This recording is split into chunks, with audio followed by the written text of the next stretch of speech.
This model is a Mercedes-Benz Actros half-pipe tipper and it's in the colours of Bereuter, a Swiss company. It comes in a standard NZG branded box and sometimes the model just doesn't want to come out. I don't know why, it's not like I treat them bad or anything.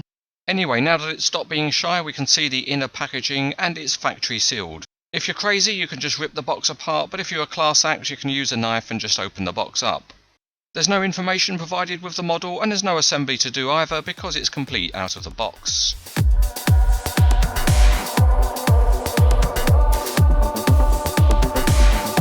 The transmission is all metal and the rear axles are detailed well, but the steering is just a simple mechanism for modelling purposes.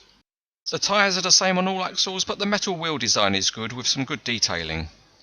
At the front, the cab roof has got some nice aerials and a roof light. The Actros cab is modelled well with good looking mirrors and lights, there's a realistic number plate and there's a Bereuter fleet number on the side of the cab. Behind the cab there's a plastic exhaust and other equipment which is well detailed. And the chassis parts are all metal, including the diamond plated wheel arches.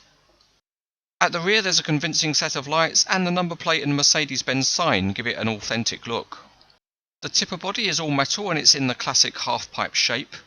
The graphics on the side are very sharp and clear, and the tailgate has got a good structure with some more graphics.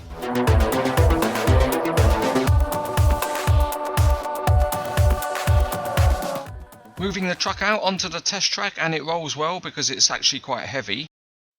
There's no working suspension and the rear wheels are fixed to their common axles. At the front the link steering does work, it's very stiff though, but you can force it over to a pretty decent angle. And it will go a bit further than shown here. Once the wheels are set, the truck trundles along quite nicely along a curve. The only other working feature on this model is the tipper body, which can be raised. And the telescopic ram is nice and smooth, although the angle is perhaps not as steep as it could be. At the back the tailgate opens, it's quite heavy so closes with a satisfying clunk, but it's not completely free swinging. Next up is a real life test and we'll try tipping a load of sand, so we'll free the tailgate a little bit and then raise the tipper body. And by doing that the sand tips out realistically. Now one reason for doing a test like this is just to make a complete and utter mess all over the place, but at least the CranesEtcTV team will clear it all up. If you want to try this at home, then the only advice is to make sure that nobody's looking, otherwise you're liable to be sent to a psychiatrist.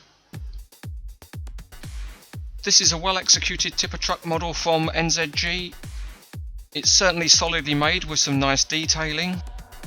It doesn't have that many working features, but it looks nice in the colours of Bereuter, and overall it's certainly recommended.